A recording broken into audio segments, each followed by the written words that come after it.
episódio do Mexerica Mecânica. Dessa vez, o segundo episódio, a gente tem completa certeza que foi amaldiçoado e vocês vão entender o porquê no decorrer do episódio.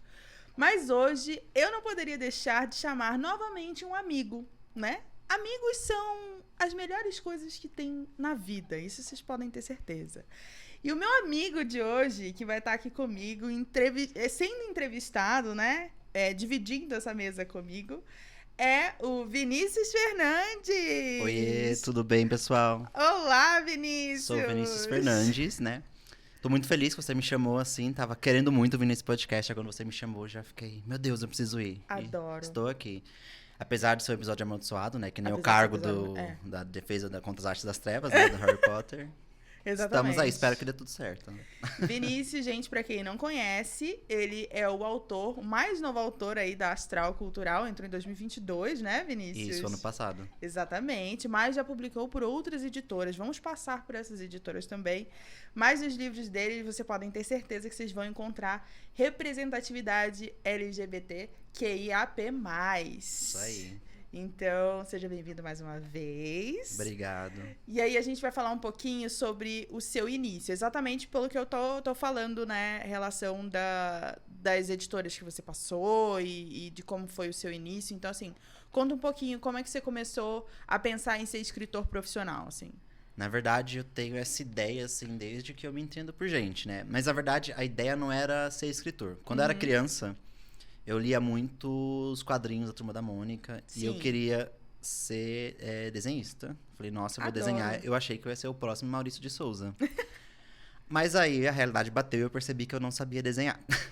Ai, você não sabia? Eu desenhava, assim, mas assim, não era... Ah, não era essas não coisas. Era essas coisas. Entendi, Eu falei, entendi. nossa, ele não sabe, eu não sei desenhar. Quando eu comecei a crescer e ter noção das coisas, eu falei, não, eu acho que não é bem isso que eu quero, né? Até porque não sei muito bem fazer isso. Aí, o que eu fiz? Eu eu criei várias histórias em quadrinhos quando eu era criança. Eu desenhei ali muitas, que eu nem lembro agora quantas, mas tem vários caderninhos lá de folha de sulfite que eu pegava, dobrava, grampeava, tudo, fazia meus quadrinhos ali.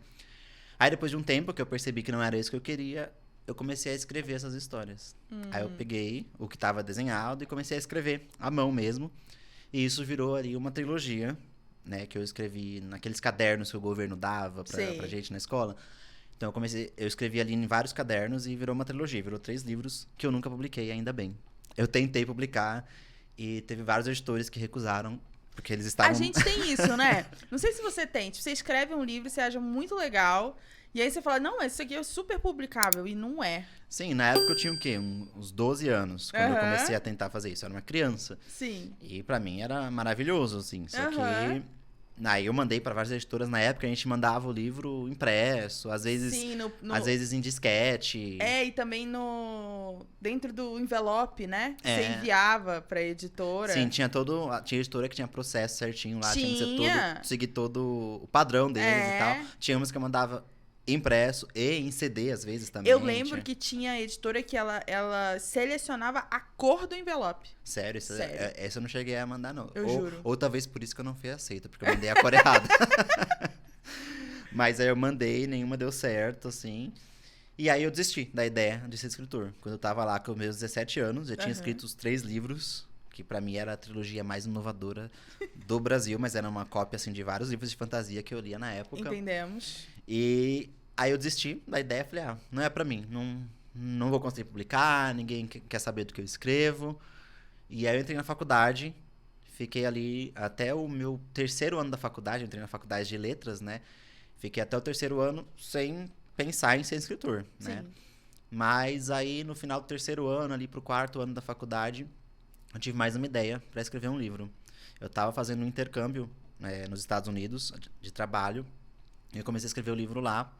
E foi o que virou meu primeiro livro publicado de forma independente. Que quando eu voltei pro Brasil, aí no 4º ano da faculdade, eu consegui publicar com uma editora pequena, independente. E foi aí que eu comecei. Isso foi em 2014. Então aí já tem quase 10 anos, né? Quase 10 anos atrás já. Então, um escritor aí com 10 anos de carreira. Parando pra pensar bastante. Não tinha pensado nisso. Uma década, bastante. Ai, uma criança já.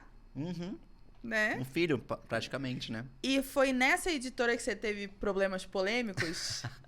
Sim, chegou na parte polêmica ali. Não, a gente já começa com polêmica aqui. Eu acho que eu gosto de entregar tem que ser isso. Assim, pra manter, né, a pessoa assistindo. Atenção. Tem polêmica até o final, né? Vai até o final. Vamos começar com a primeira, então. Eu entrei em 2014 nessa editora com o meu primeiro livro, que foi Graham, o Continente Lemúria. Era um livro de fantasia ali, de vampiros e tal. Com protagonismo LGBT. Foi o meu primeiro livro com protagonismo LGBT, que foi com esse livro que eu tive a ideia de tudo que eu escrevesse dali em diante seria com protagonismo LGBT. Independente do gênero, né? Porque tem uma coisa que eu gosto de falar muito, assim, que não existe livro LGBT ou literatura LGBT, Sim. porque acho que o LGBT não é um gênero literário, né? Existe livros com protagonismo LGBT. Sim. Que pode estar ali num drama, pode estar num romance, pode estar num livro de terror, num livro de fantasia. Então, o meu primeiro era um livro de fantasia, né? Com vampiros, lobisomens, com protagonismo LGBT. Publicado aí com essa editora polêmica, que na época não era polêmica. Era ok, vai. Eu não vou falar o nome da editora, mas sem é uma citar editora nomes. Que tem um negocinho assim, né? Tipo, sem falar nomes, mas na época, assim, eu paguei pra publicar, porque é uma editora prestadora de serviços, que a gente paga publicação, revisão, tudo. Então foi pago, eles publicaram o meu primeiro livro, e aí deu certo, vendeu bem, porque eles esperavam. Né, eu esgotei a tiragem que eles fizeram, apesar de que eu comprava metade da tiragem e revendia, a outra metade era com a editora. Esgotou essa tiragem da editora também. Publicaram meus outros livros, publiquei ainda mais 2 livros com eles. Eles publicaram sem eu pagar, eles publicaram tudo por conta. Isso foi o quê? 2014, aí 2016 foi meu segundo livro, 2017 foi o terceiro, em 2018 veio as eleições, né? Aquelas famosas eleições que dividiu todo mundo. E a editora começou a usar o perfil da editora para apoiar Bolsonaro. Sim. Né? E aí, obviamente, eu publicando livros com protagonismo LGBT, não podia ficar numa editora que apoiava um cara abertamente homofóbico. Outros autores também. E isso foi uma... Eu nem tinha visto quando eles começaram a fazer isso, só comecei a receber mensagens de leitores falando: nossa, tá vendo o que seu editor tá fazendo? Tá vendo o seu editor? Não sei o quê. Porque eles estavam usando a página da editora para compartilhar posts apoiando o Bolsonaro, não sei o quê. E tudo bem o dono ter a opinião dele e apoiar, mas acho que ele usar o nome da editora, que representa diversos autores... Aí já não era uma coisa legal. Então, muita gente saiu da editora nessa época. Daí, eu saí também por causa disso, mas também porque eu já estava ali meio que em contato com outra editora, que foi a Pendragon, que me publicou depois que eu saí dessa primeira editora polêmica, né? Mas esse foi o grande motivo aí, né?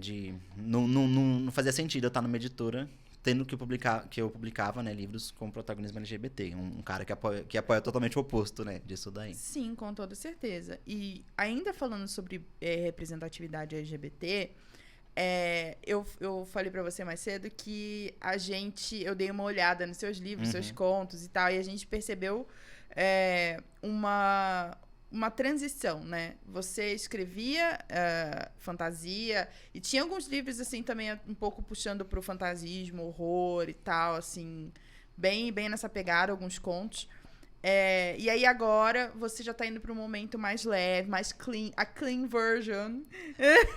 O Venice version, né? E aí como é que funciona isso? Como é que foi esse desenvolvimento? Porque a gente tem fases, a gente muda, isso é normal.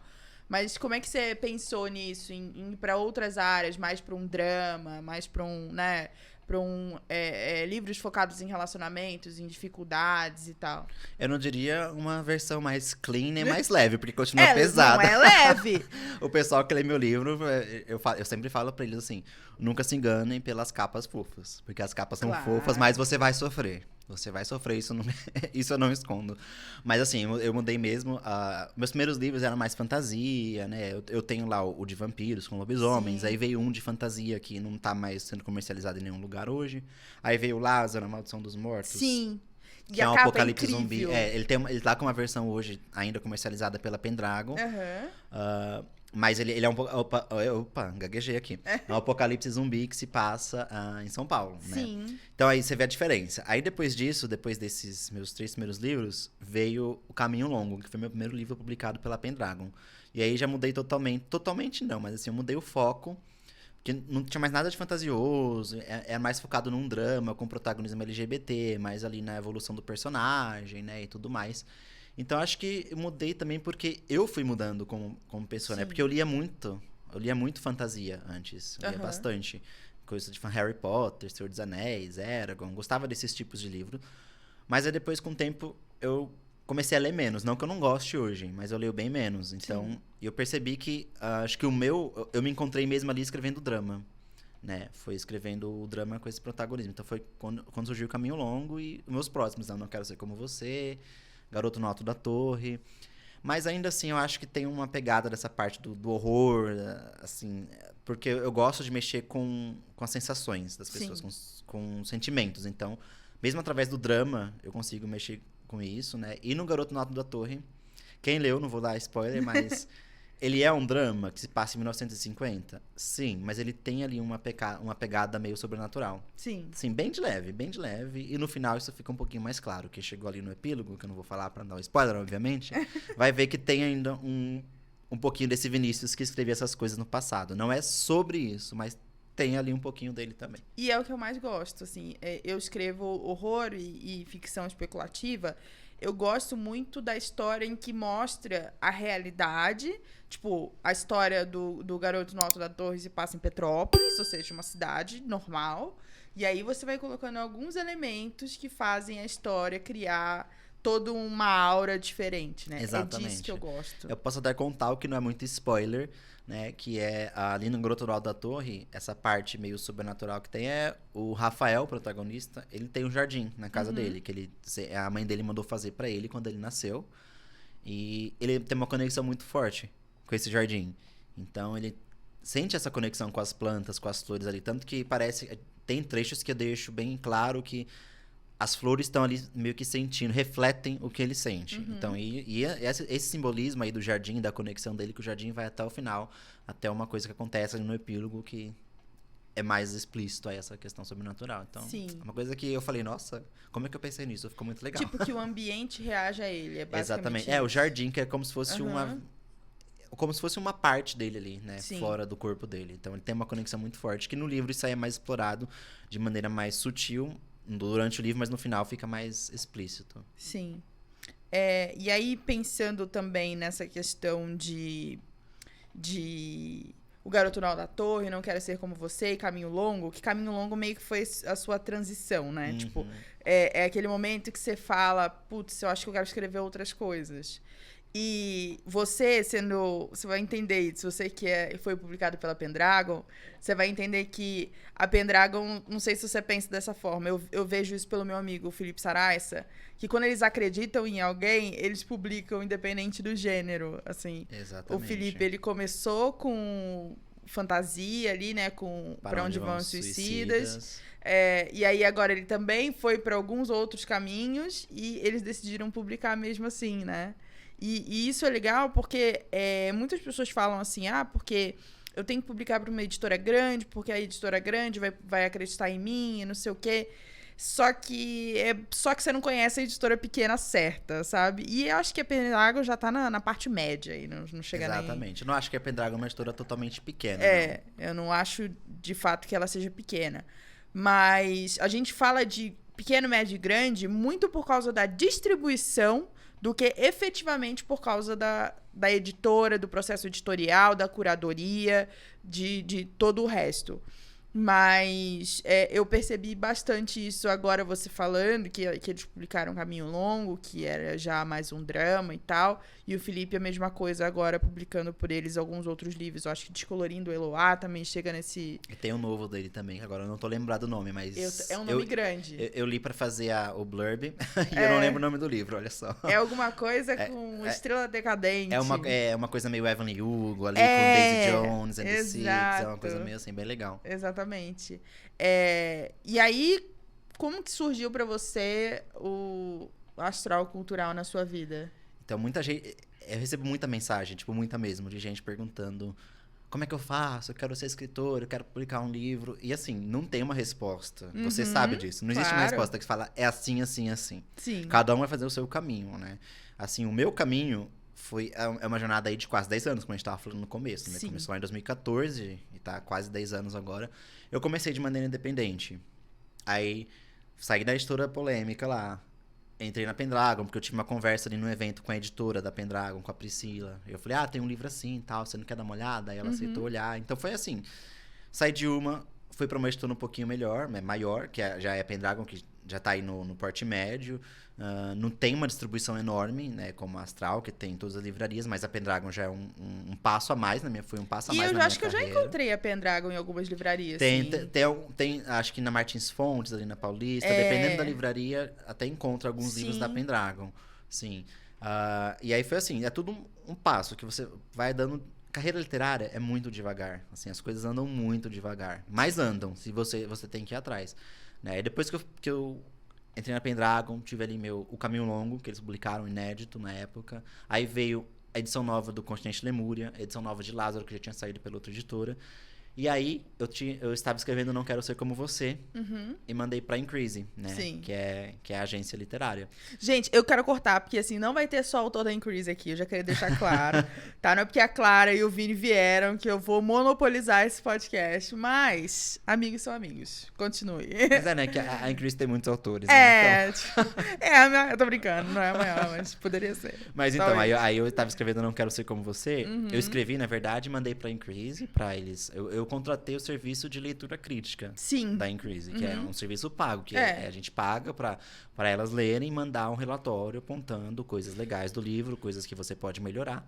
E nisso, eu recebi o relatório, que a minha agente, a Guta, ela falou que gostou muito do livro e me convidou para ser agenciado. Aí eu quase desmaiei, né? Claro. Falei, meu Deus, eu comecei a chorar em casa durante a pandemia e tudo mais. Foi o quê? Em 2020, isso daí.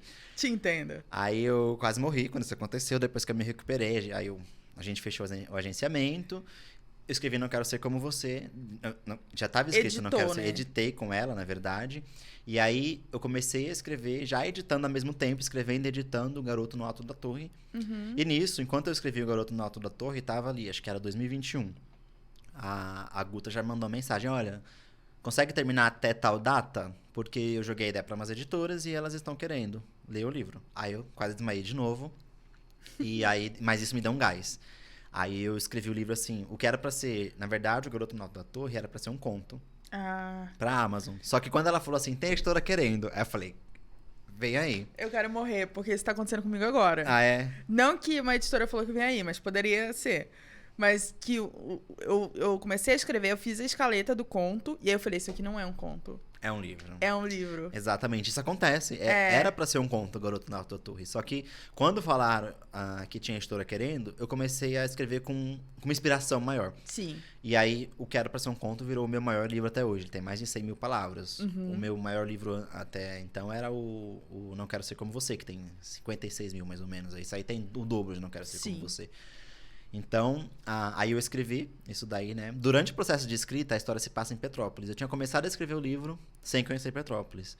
Aí eu tava escrevendo ali alguns capítulos e eu falei, não, eu preciso conhecer Petrópolis, porque tá faltando alguma coisa. A gente tinha que ter sido amiga nessa época, porque o meu marido é de Petrópolis. Nossa, da pessoa a gente ia ter se encontrado lá. Aí eu comprei uma viagem lá, quando começou a liberar ali, a pandemia começou a liberar as viagens, eu fui até Petrópolis, conheci a cidade, e aí voltei com a cabeça, assim, fervendo pra escrever o livro. Ainda mais isso que falou, tem a editora querendo. Aí virou um livro grande e tal. Mandei pra Guta, falei, tá pronto, a gente editou. Aí, depois de um tempo, ela me liga, falando, a Astral Cultural fez uma proposta pros 2 livros. Eu quase desmaiei de novo. Eu sempre desmaio, quero desmaiar, né?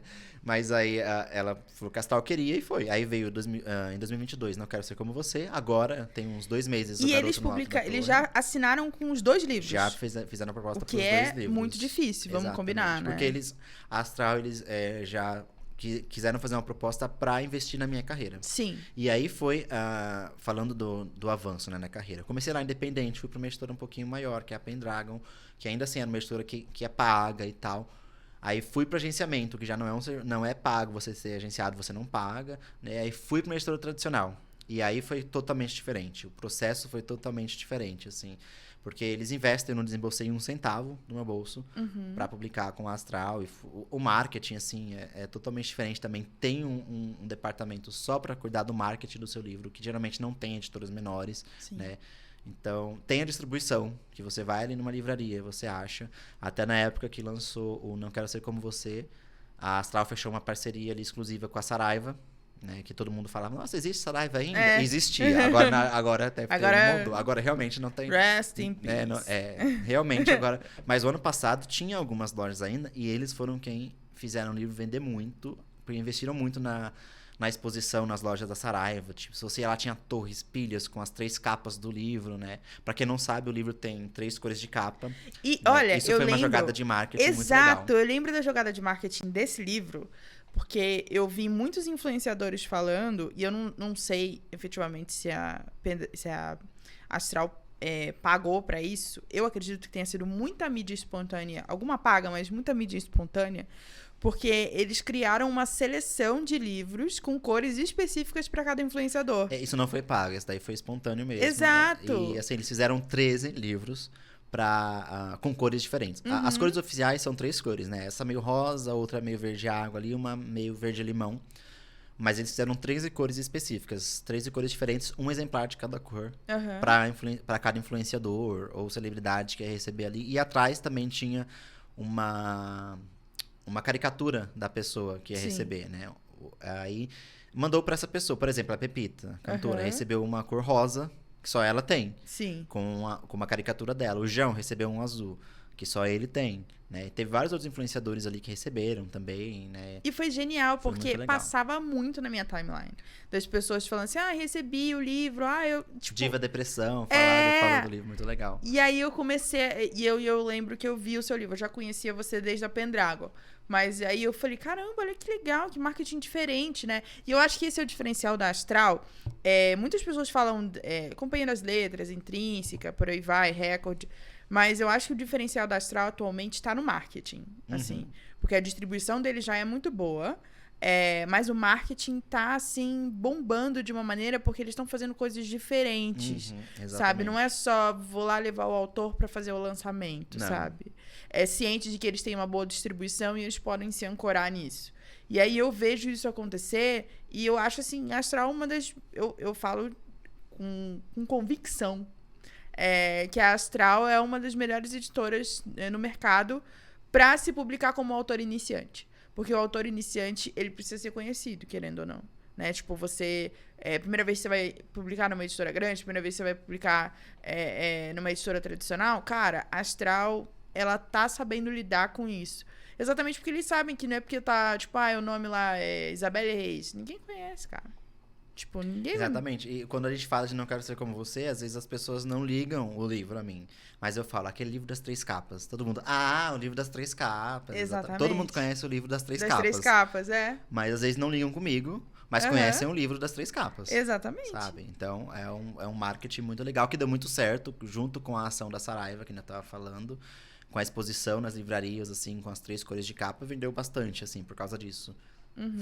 Saiu uma venda muito legal. Acho que funcionou muito bem esse marketing.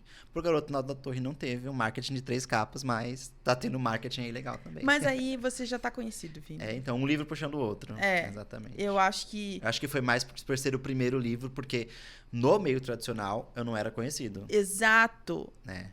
Agora talvez eu não seja conhecido também, mas tô mais conhecido um pouquinho, eu acho né? Que sim. Eu acho que depois de Não Quero Ser Como Você, eu acho que você se pulou, fez sim, eu percebi essa diferença. Um degrau, assim, sabe, a mais. Sim, com certeza. E aí, eu acho que eles já sabiam, tipo, você já se vende, eles já tinham noção de quantos livros você vendia, e aí você consegue já se desenvolver.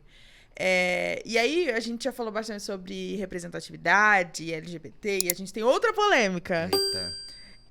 Vini das Polêmicas, o nome dele. Exatamente. Falaram isso esses dias na Bienal. Eu tava lá na Bienal, o Carlos da Astral, né, do marketing, ele falou, o Vini é o autor das polêmicas. Exatamente. Porque sempre estão ouvindo uma polêmica. Mas não é culpa minha, tá? Já me defendendo, não é culpa minha. A gente jura que não é culpa dele.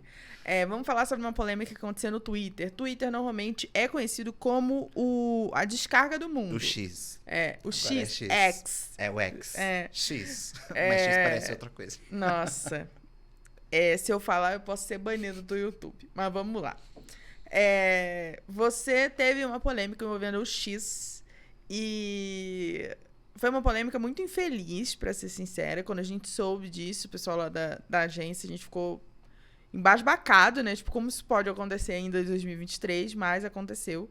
Que foi a polêmica de que um post seu que você estava falando sobre...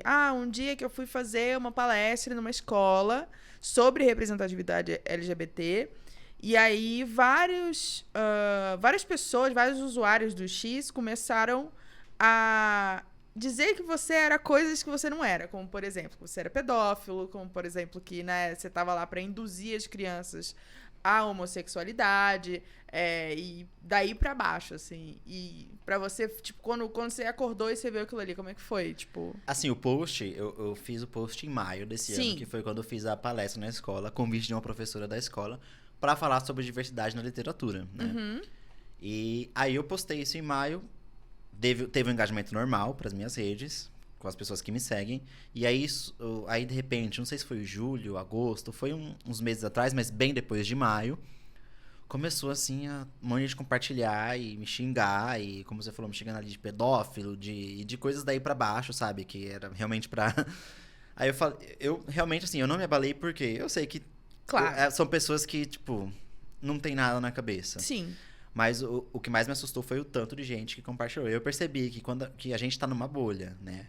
Eu ali, meus leitores, a galera ali que curte esse tipo de literatura, né? É uma bolha. Aí quando sai dessa bolha... A gente vê que o mundo realmente tem muito que avançar ainda. Uhum. Porque o que acontece é que essas pessoas ligam automaticamente uma pessoa LGBT, um livro com protagonismo LGBT, a uma coisa erótica. Sim. Como se a pessoa LGBT se resumisse na parte erótica. E é o que eu volto no que eu falei lá no começo. Não é porque o livro tem protagonismo LGBT que ele automaticamente vai falar de sexo. Exato. Né? Porque... Vai falar sobre sexualidade, né? Exatamente. Tipo... Às vezes não precisa nem... Às vezes não fala. O protagonista tá ali, mas não é só sobre isso. Porque uma pessoa LGBT é uma pessoa como qualquer outra. Então tem diversos outros fatores, né? Exato. E as tem pessoas gêneros acham... pra isso, né? Tipo, se você pegar uma literatura jovem, é interessante você falar sobre sexualidade. Exatamente. De falar sobre sexualidade sem sexualizar as coisas. Exatamente. Né? Mas não é o seu caso, entendeu? Exatamente. O meu livro é de drama. Né? Ali... o pessoal que foi na palestra, a organização dessa escola foi feita pela professora, que era uma atividade extracurricular, que a professora fez com os alunos que queriam participar, e todos eles ali já tinham a idade, já eram adolescentes, né? E eu fui para falar dos meus livros, para falar de livros com temáticas LGBT. Aí, os alunos mesmos trouxeram muitos livros, como Heartstopper, os livros do Percy Jackson, né? Que tem o Nico, né? O personagem que é gay. Então, ali, foi para debater realmente sobre...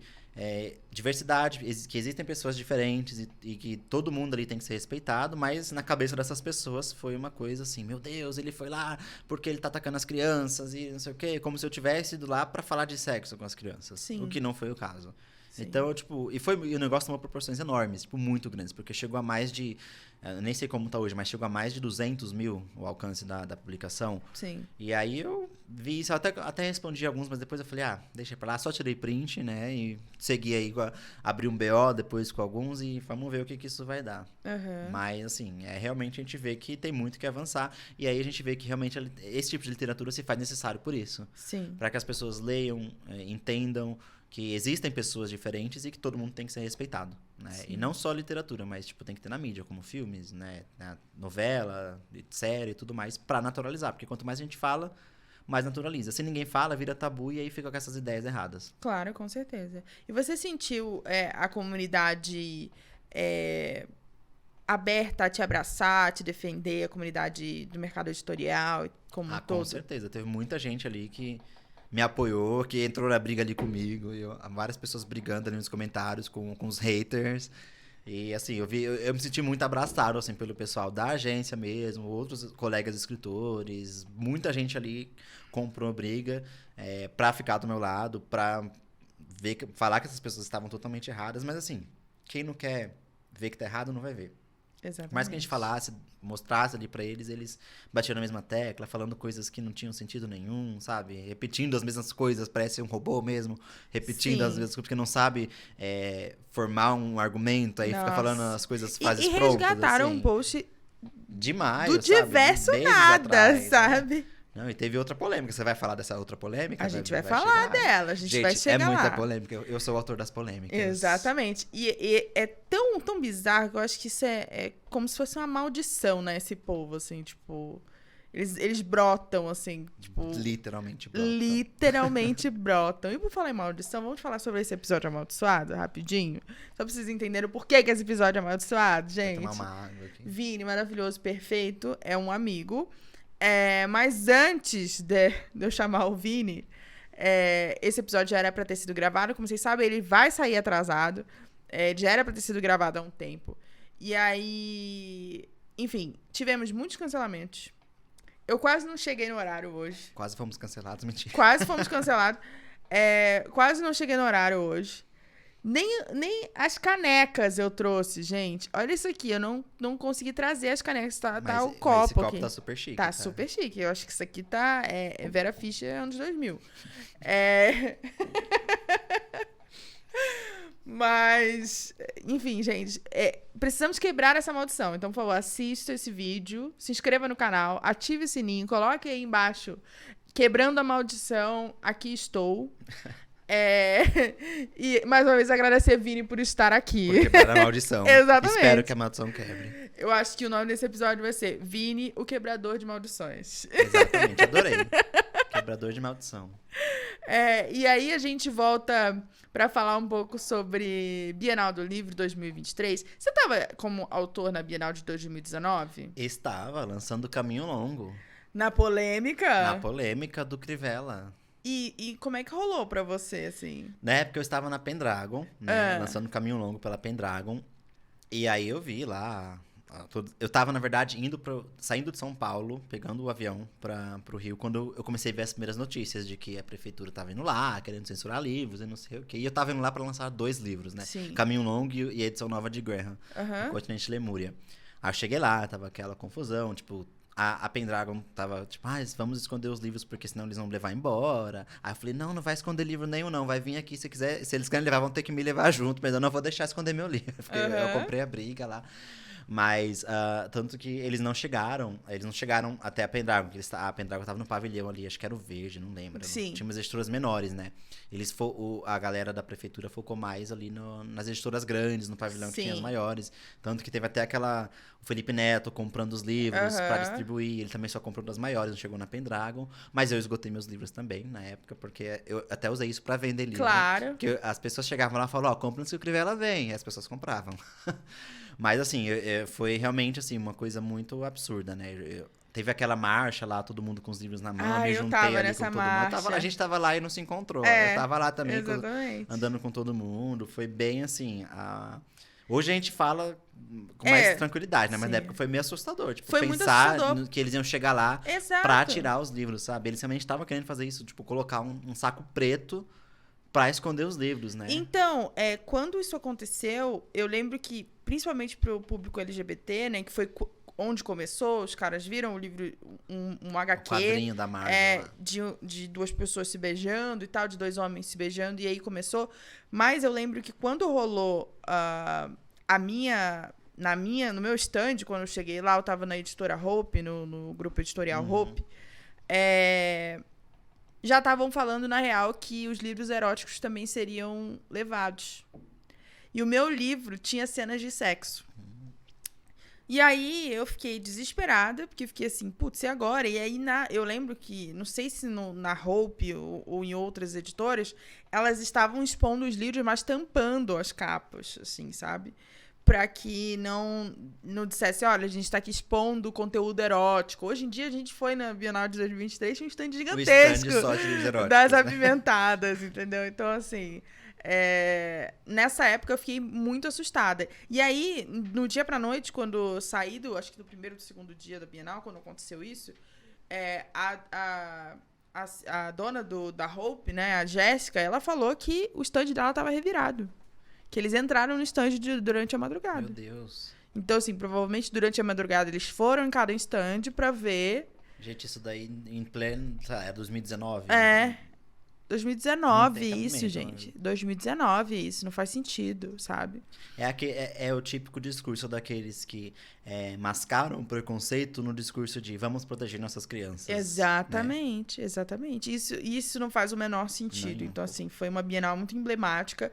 E eu acho que essa Bienal trouxe autores famosos. Tipo, A Clara, ela tava lançando, Clara Alves, ela tava lançando o livro dela, eu não sei se 2019, mas eu sei que ela tava, Tava acho ali que... na época, É, tava perto. acho que todos os livros dela foram comprados pelo Felipe Neto. Sim. E aí, o Felipe Neto, ele entregou na mão da Clara uma oportunidade gigantesca que era ser lida, né? Porque não adianta nada você entregar o livro de graça pra uma pessoa se o seu livro não ser bom. Então, quando o livro dela foi entregue de graça e ele era bom, quando ela teve esses livros doados, né, entregues nas mãos dos leitores, ela teve uma oportunidade gigantesca que é o boca a boca. Então, ela conseguiu realmente desenvolver um pouco mais a carreira dela graças a uma desgraça dessa, uma maldição dessa. Foi um tiro no pé, né, do Crivella. Exatamente. Porque eu acho que depois da Bienal de 2019, a gente teve muito mais autores LGBTs publicando com representatividade LGBT do que a gente tinha em 2018, né? Então, foi realmente um tiro do pé pra ele, mas uma coisa boa pra gente. Então, é isso aí. A gente passa por cima, não é mesmo? Exatamente. E aí, falando sobre Bienal de 2023, eu tava bastante ansiosa pra Bienal de 2023, porque a gente teve uma Bienal ali de 2021 bastante meia boca. Eu nem fui. Eu fui, os autores pouquíssimos, e eu lembro que o Boulevard Literário, que eu acho que começou em 2021, eu não sei, fonte vozes da minha cabeça, mas começou em 2021, eu acho, fonte Arial de novo. E aí, quando eu entrei no Boulevard, assim, é uma cena muito triste, porque eram várias mesinhas, assim, tipo mesa da Rocco, da Companhia das Letras, que eles não foram pra Bienal. Eu não lembro se a companhia foi, mas eu acredito que sim, nessa mesinha. E, assim, editoras gigantes que faziam estandes gigantes e, tipo, daquela coisinha ali, sabe? Foi muito, muito feio. Então, eles fizeram com que deram. E todo mundo tava querendo muito 2023, assim, ver. Porque em 2022 a gente teve a de São Paulo. E a de São Paulo esgotou os ingressos. Isso eu acho que foi a primeira vez na Bienal do Livro. Eu nunca vi uma Bienal esgotar ingressos. Já foi um sucesso ali em São Paulo. Pra entrar, tinha uma fila enorme. Eu não entrei em nenhum stand, pra ser sincero, em 2022. E aí, em 2023, tava todo mundo assim. E aí, você foi parar no Boulevard Literário com a Astral, né? No stand da Astral. Dessa vez, num standzinho bonitinho. Não era só mesinha. Eu acho né? que em 2021 as editoras se contiveram um pouquinho mais... Porque foi a primeira Bienal depois da pandemia. Sim. Então, acho que eles estavam mais, assim, tipo um teste. Exato. Pra ver como que ia ser. Aí Exatamente. agora realmente foi. E voltou com tudo agora em 2023. Exatamente. Acho que foi isso que aconteceu. E você foi um dos mais vendidos do Boulevard e da Astral, né? Da Astral fui o segundo autor mais vendido. Só a Thaís Bergman, minha amiga, que vendeu... Ela, sim, é um fenômeno. Ficou em primeiro lugar da Astral e do Boulevard. Na Astral eu fiquei em segundo lugar. Né, como autor mais vendido. Sim. E no Boulevard eu acho que eu fiquei em quinto lugar com o Garoto no Alto da Torre, se eu não me engano. Foi assim, no top 10. Foi quinto lugar por aí. Vendeu muito, muito. E é um salto, né? Tipo, você vindo de literatura independente, e você sabe que tiragem de independente é minúscula. E aí, agora, como mais vendido do Boulevard e da Astral. Isso aí já me dá até assim, imediatamente me dá crise de ansiedade. Quando eu penso assim, a Astral imprimiu sei lá quantos 1000 exemplares do meu livro. Eu falo, como é que eu vou vender tudo isso? E vende. Sim. Não sei como, mas vende. Não, tá vendendo. Né? E assim, foi muito bom. Eu vendi, eu esgotei no último dia, né, os meus 2 livros. Não Quero Ser Como Você e O Garoto no Alto da Torre, os 2 livros pela Astral. Mas também, assim, tem uma coisa que as pessoas pensam que quando você é publicado por uma editora tradicional, uma editora grande, como a Astral e tal, você automaticamente vai fazer sucesso do dia pra noite. Eu continuei lá, no stand da Astral, todo dia, dando a cara a tapa, vendendo meu livro, falando com as pessoas. Tive sessão de autógrafos oficial, mas eu fiquei lá também todo dia. Já pra cortar as pessoas que acham que é glamour a vida de escritor tradicional. Não é. Sim. A gente tem que estar lá pra vender também. Você não vai vender se você não for o Felipe Neto. Ou no caso, agora, o Enaldinho. Porque eu tava lá na Bienal, toda hora vinha uma criança perguntar pra mim, tem um livro do Enaldinho? Eu nem sabia quem era. Eu nem sei Até quem que eu descobri que ele é um youtuber, alguma coisa assim, na Bienal. E ele... Toda hora Sempre tem um youtuber doido. Exatamente. Se você não for uma pessoa assim, você não vai vender automaticamente. Você tem que estar ali batalhando, dando sua cara, tapa. E foi isso que eu fiz. Por isso que eu fui, né, dos mais vendidos ali da Astral. Eu e a Thaís, a gente ficou lá todos os dias que a gente estava na Bienal. A gente tava lá vendendo, eu e ela, todo dia. Você foi dos 10 dias? Nos 10 dias, não. Eu cheguei na quarta-feira, né? Dali da última semana. Sim. Fiquei de quarta a domingo. E vendeu tudo, né? Vendi tudo. Se eu tivesse ido no primeiro dia, eu teria esgotado mais. E assim, ainda teve uma reposição. Eu acho que no segundo dia que eu tava lá, já vendeu, aí repuseram, né, o estoque. E aí esgotou de novo no segundo dia. No último dia, esgotou no último dia. E a recepção das pessoas, assim, com um autor chegar e falar assim, esse aqui é meu livro e tal, como é que foi pra você? Então, no geral, foi bem, assim, as pessoas estavam bem abertas a ouvir. Eu chegava, falava, às vezes eu esperava a pessoa chegar ali perto do meu livro, eu chegava e falava, olha, eu sou autor desse livro, tal.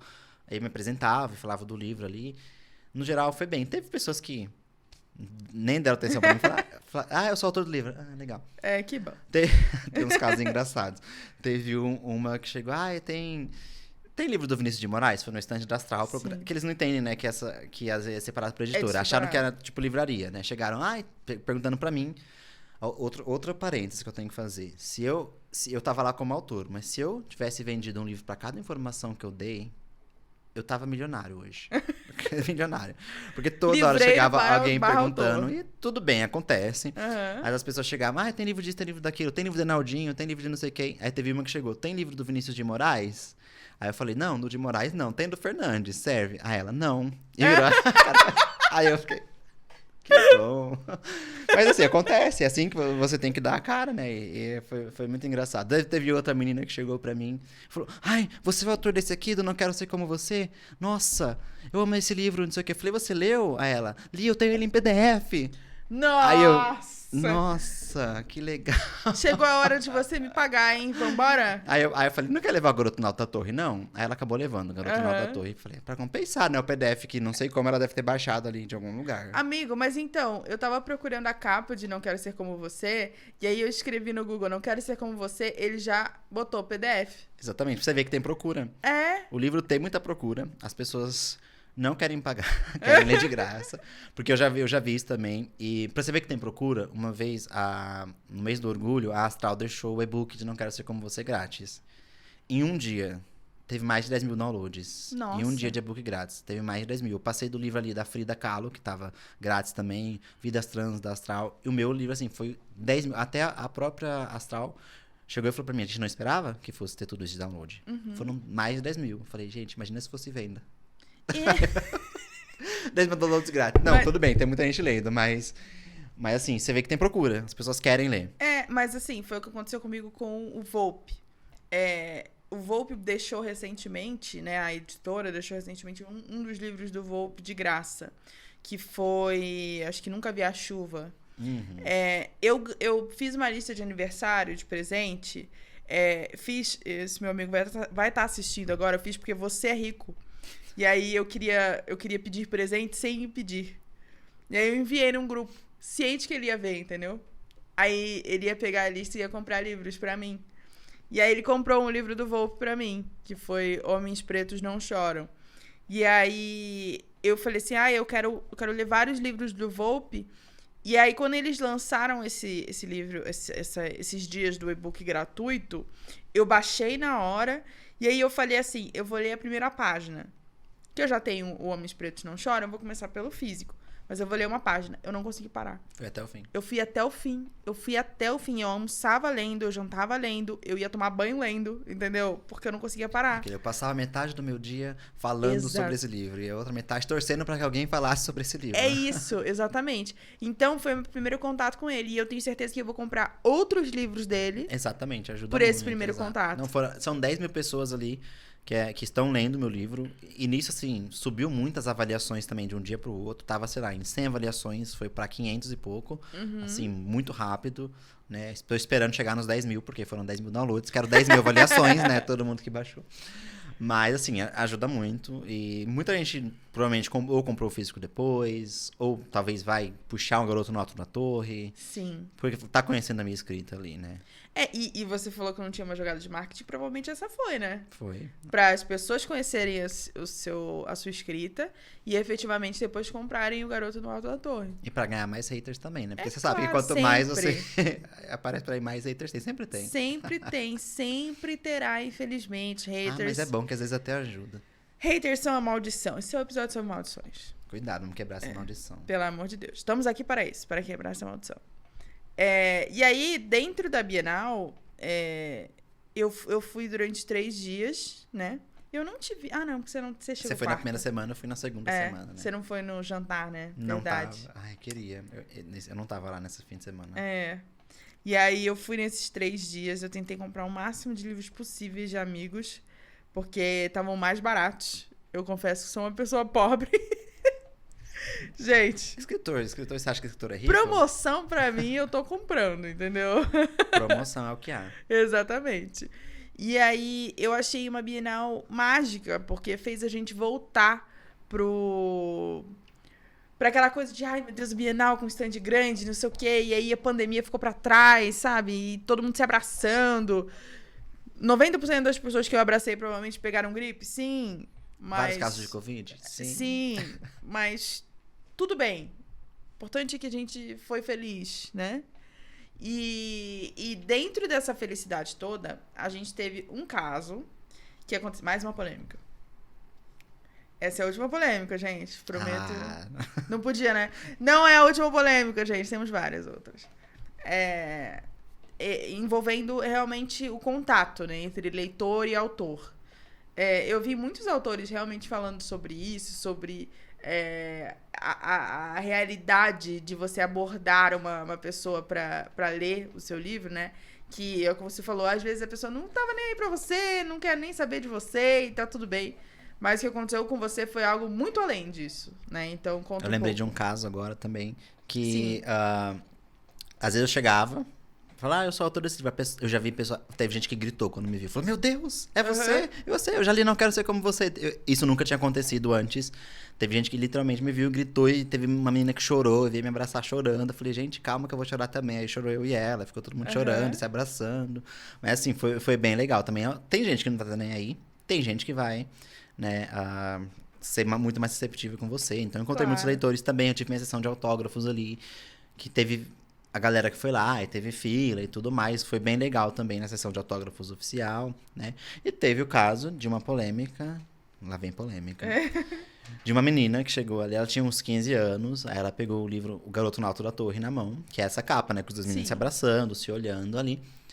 E ela tava olhando o livro, super interessada, assim, dá pra ver na cara dela que ela tava afim. Aí a livreira, que estava lá no stand, chegou lá e falou, o livro é sobre isso, 2 meninos e tal, que se apaixonam. Aí, não sei se é mãe, eu acho que era a tia, tirou o livro da mão dela e falou, não, esse não. Colocou o livro de volta lá e falou, não quero que ela leia essas coisas. Os pais não querem que ela leia essas coisas. E aí foi uma coisa meio abrupta, assim. A gente viu que a menina ficou meio sem graça, se afastou. E aí eu e a livreira tava comentando ali, nossa, você viu que tal, não sei o quê. Aí a mulher, literalmente, como a gente tava falando, brotou do chão. Falou, eu tô ouvindo, viu, gente? Sério? Aí eu falei, você tá ouvindo? Então vamos conversar.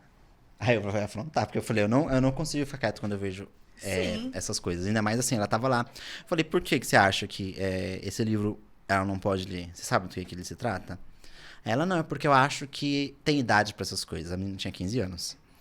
Aí eu falei, idade pra quê? Pra ler esse tipo de livro. Que tipo de livro? Com gay, essas coisas. Falei, mas o que tem nessas coisas? Você sabe que meu livro não é um livro erótico, né? Ele é um livro de drama, é um romance. Você proibiria ela de não romance com um homem e uma mulher? Aí ela não respondia, né? Eu acho que essas coisas têm idade. Ficava falando a mesma coisa várias vezes. Isso pode influenciar as crianças. Eu falei, você acha que essa capa vai influenciar alguém a ser gay, porque tá vendo 2 meninos abraçados? Ela pode influenciar a cabeça da criança.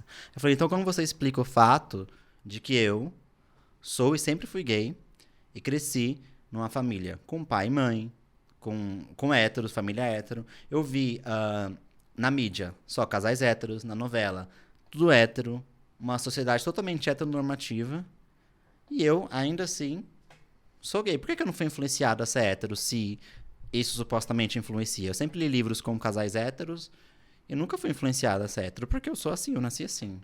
Ela, não, eu acho que tem idade. Virou e foi embora. Mas assim, sabe? Ela não conseguiu argumentar ali. E foi uma coisa totalmente assim, o que uma capa vai influenciar? É porque raramente eles conseguem argumentar. Eles não tinham o que argumentar. E aí eu postei isso no Twitter, contando essa história, né? De noite, assim, era, sei lá, umas 11 horas da noite, meia-noite, e fui dormir. Uhum. Aí no dia seguinte eu acordei, o post tava viralizado lá, tipo, muita gente compartilhando, muita gente comentando, a maior parte das pessoas apoiando, claro. E isso gerou um engajamento bom pra mim, porque no dia seguinte, né, que eu fui pra Bienal, de novo, várias pessoas foram lá. Ah, eu vi você no Twitter. Eu vi o post do Twitter. E foram lá pra comprar o livro porque viram o post no Twitter. Uhum. E foram lá, tipo, nossa, nada a ver o que essa mulher fez. Eu vim comprar o livro porque eu vi no Twitter. Né? Teve gente que chegava lá, já tava olhando o livro e eu ia falar, ah, eu sou o autor do livro. A pessoa já tirava o celular do bolso e mostrava, assim, o post do Twitter. Uhum. Eu vi, eu sei quem é você, tipo... Aí eu fiquei muito legal. E isso foi no dia do meu lançamento, da sessão de autógrafos também. Muita gente foi pra sessão de autógrafos porque viu que eu postei no Twitter e foi lá. Ou seja, acabou ajudando aí o engajamento. Mais uma vez quebrando a maldição aí. Os haters, obrigado, haters. Continuem. Me odeiem mais. Eu lembro que da polêmica que você postou lá do pessoal dos bolsominions falando no seu post, você falou assim, é bom que dá engajamento. Gente, engajamento. Falem mal, falem bem, mas falem de mim, né? Exatamente. E dentro da Bienal, é importante a gente falar sobre isso, porque eu ouvi algumas pessoas no Twitter também falando que a gente vive numa bolha, né? A bolha do escritor que lê livros com representatividade LGBT. A gente vive nessa bolha achando que a gente tá seguro porque a gente consome literatura e a gente relativamente não tá, né? Uhum. Então, a Bienal atual de 2023 foi marcada por manadas e manadas de pessoas indo atrás de pessoas de direita, né? E assim como a gente também foi marcado por essa questão da Ingrid, que foi lá falar no stand dos livros Hot, Uhum. simplesmente para poder fazer vídeo, para visualização.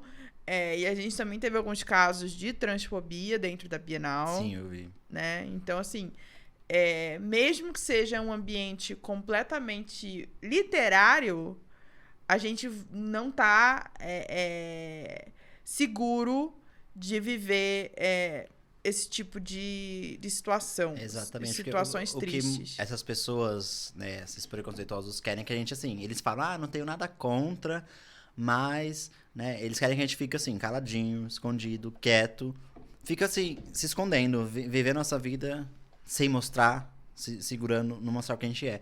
Mas eu acho que exatamente por isso que a gente tem que falar disso. E quanto mais falar, mais naturalizar isso. Porque quanto mais a gente fala, mais isso se torna comum, né? Então acho que tem que falar mesmo em livro, tem que botar vídeo, não pode deixar isso virar tabu. Tem que falar mesmo. Sim.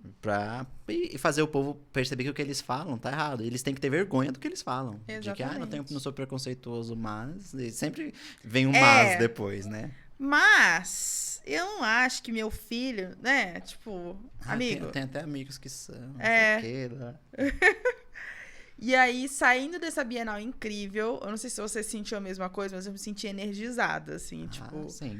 Né, de inspiração, criatividade. A princípio, eu fiquei bem chateado com essa discussão com a mulher que eu contei agora. Eu fiquei bem assim, me deu uma desanimada muito forte, mas depois que o post viralizou, eu vi quanta gente tava lá pra apoiar, pra não deixar isso acontecer, isso me deu uma animação muito forte.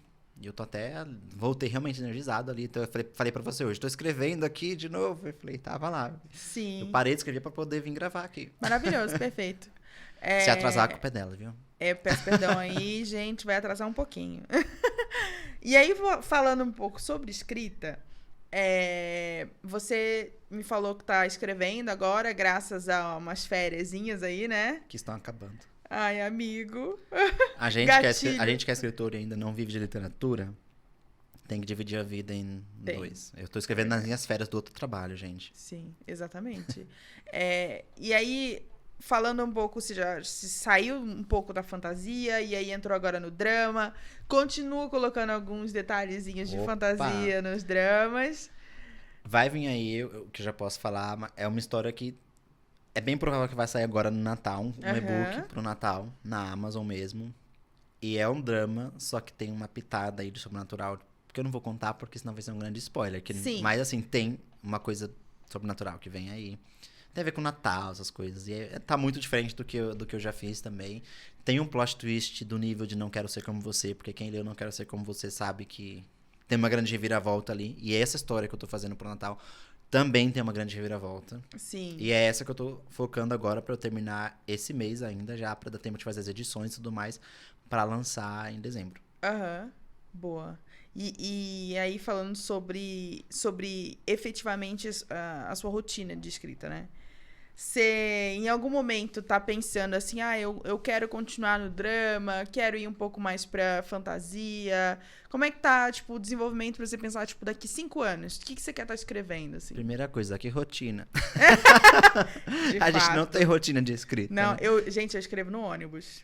Olha só, isso aí eu nunca escrevi no ônibus, mas Eu eu já. acho que eu não conseguiria, não. Eu já escrevi em pé, assim, no ônibus. Meu Deus. A tristeza. Isso é que é uma autora focada, né? Não é. Mas assim, eu não tenho mesmo uma rotina de escrita, né? Qual que foi a pergunta? O que você pensa agora no seu desenvolvimento de escrita pra, tipo, daqui 5 anos? O que você quer estar escrevendo? Ah, sim. Eu quero... Eu não quero sair do drama, que eu acho que eu gosto do drama. Eu gosto de ler drama. E eu gosto de escrever histórias que deixam as pessoas impactadas. Quem leu meus livros sabe que eu senti um impacto, né? Termina se falando, senti um impacto. Eu quero escrever histórias assim, continuar. Eu gosto de ler outras coisas também. Eu leio comédia romântica, eu leio romance. Leio fantasia menos do que antes, mas leio. Mas eu quero focar no drama. Talvez assim, com uma pitada mais de... Não uma coisa totalmente fantasiosa, mas talvez com uma pitada talvez de uma fantasia, um suspense ali, um terror. Porque eu tenho ideias pra coisas assim, né? Sim. Eu tenho tem essa de Natal que tem uma pegada um pouquinho assim mais sobrenatural. Eu tenho uma outra história que talvez venha a ser meu próximo livro, se der tudo certo, né? Nos planos aí. Que também tem uma vibe meio Os Dois Morrem no Final, do Adam Silveira, que também não é totalmente romance, tem aquela coisa de Sim. meio sobrenatural ali também, uma coisa meio misteriosa. Então eu tenho ideias pra isso. Eu não quero deixar o drama, mas talvez colocar pitadas de outros gêneros ali também, uma coisa meio suspense, que eu gosto muito dessas coisas também, mas não totalmente focar em outro gênero. E você curte bastante, assim, a escrita, tipo... você se imagina sendo um roteirista, algo do tipo... Talvez. Eu tô terminando, falta uma semana, olha só, uma aula pra eu terminar uma pós em escrita criativa, que eu aprendi muito sobre roteiro também. Talvez eu pense em fazer algum roteiro, nada assim, não tá nos planos pra agora. Mas se vier acontecer, ok. Então, talvez sim. É porque você já reparou que isso tá acontecendo? Assim, o autor, ele fica muito famoso. Ele fica muito famoso, tipo, começa a ganhar dinheiro e aí do nada ele vira roteirista. Olha, amém. Eu acho que o roteiro, ele é a profissão... de Deus para escritores, sabe? Acredite em o Deus que você quiser. Independente de qual Deus. Independente do qual Deus. Estou pronto. Me sinto seu pronta. Filho está pronto. Me arrebate. Exatamente. Assim, eu não sei, talvez, mas já vou jogar pro universo aí, né? Se alguém quiser fazer um filme de Não Quero Ser Como Você, O Garoto na Alta da Torre, eu posso ajudar aí no roteiro, que eu nunca tive nenhuma experiência com roteiro formalmente. Mas eu sei como fazer um roteiro. Já. Exatamente. Eu penso a mesma coisa. Meu caminho andado eu tenho. Assim, a teoria eu tenho. Eu não tenho experiência. Eu também não. Mas eu adoraria. Tipo, uma das coisas que eu mais penso, assim, tipo, como segunda profissão, além da escrita literária, é roteiro, assim. Principalmente de filme de terror, sabe? Eu amo. Fazer uns horror aí. Uns horror doido. Amigo, então, pra terminar, eu queria agradecer... Não, mais polêmica. Mais polêmica? A polêmica do donut, que a gente sempre fala que fica pro final. Vamos pegar um donut, amigo. Gente, eu tô aqui me segurando pra não comer isso, pra não estragar durante a filmagem. Eu vou passar vergonha ao vivo. Exatamente, ó. Fazer igual a Ana Maria Braga. Tem coragem? Olha, caiu tudo. Passar embaixo da mesa? Então, amigo, muito obrigada, de verdade, por ter vindo. Desejo-lhes muitos livros. Obrigado, pra você também. Muito sucesso pra nós dois. Pra nós dois. E fica aqui também um apelo pra você que ainda não deu a oportunidade pra algum autor LGBT ou pra algum livro com representatividade LGBT, que leia agora, leia o Vini, leia vários outros autores que tem por aí, Clara Alves, A gente tem muitos autores bacanas que estão escrevendo livros, que estão conseguindo fazer com que esses livros virem filme, com que esses livros estejam lá nos Estados Unidos, como é o caso da Clara. E a gente tem que dar mais visibilidade a pessoas que estão com a gente todos os dias e que são pessoas como nós. Mas né? eu tenho um aviso.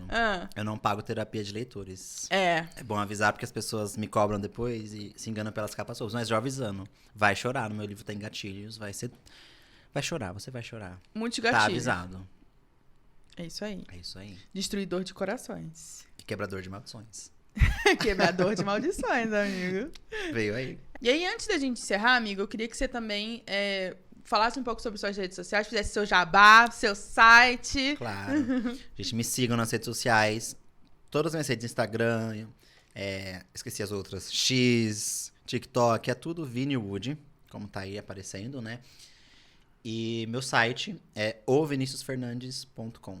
Então é isso. Se vocês gostaram desse vídeo, não esqueçam de seguir o Mexerica Mecânica nas redes sociais. Não esqueçam também de curtir esse vídeo, compartilhar, comentar e se inscrever no canal no YouTube. E olha, se você gostou dele e não tá podendo ver o vídeo, a gente também tá no Spotify. Então não esqueça de nos ouvir no Spotify. É isso, um beijo, tchau! Foi. Show! Agora a gente pode mastigar.